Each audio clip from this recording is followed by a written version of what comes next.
குட்டீஸ், நாம் இன்னைக்கு பார்க்க போகிற கதை ஆலமரமும் நாணலும். ஒரு ஊரில், ஒரு கிராமத்தில் ஒரு பெரிய ஆலமரம் ஒரு ஆத்தங்கரை பக்கத்தில் இருக்குது. அந்த ஆலமரம் வந்துட்டு ஆடு மாடு இதுங்களுக்கெல்லாம் ரொம்ப ஹெல்ப்ஃபுல்லாக இருக்குது. அந்த ஆலமரத்துக்கு கீழே பார்த்தீங்கன்னா நாணல்கள் வளர்ந்துருக்குது.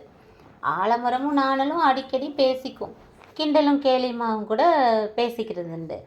இப்படியான ஒரு நாளில் ஆலமரம் அந்த நாணலை ரொம்ப கேவலமாக பேசுது.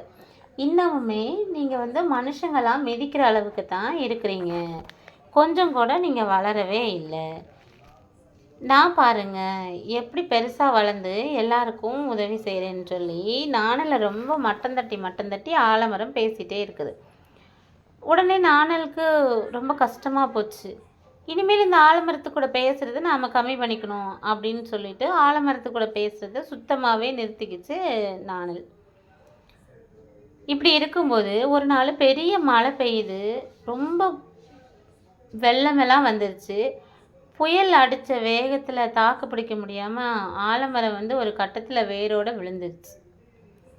ஆனால் இந்த நாணல்கள் அந்த புயலுக்கும் நீரோட்டத்துக்கும் ஏற்ற மாதிரி வளைஞ்சு கொடுத்து, புயலோட கடைசியில் எல்லா பெரிய மரமும் விழுந்தாலும் இந்த நாணல்கள் மட்டும்தான் மீதி இருக்குது. சுட்டீஸ், இந்த கதையிலேருந்து நாம் என்ன தெரிஞ்சுக்கிறோன்னா, இந்த கதையில் வர நாணலை போல் பணிவு ப்ளஸ் அன்போடு இருக்கிறவங்க எல்லா காலத்துலேயுமே நிலச்சிருப்பாங்க. ஆனால் ஆலமரத்தை போல் ஆணவமாக இருக்கிறவங்க வாழ்க்கையில் எந்த நேரத்தில் வேணாலும் அழிஞ்சு போயிடுவாங்க.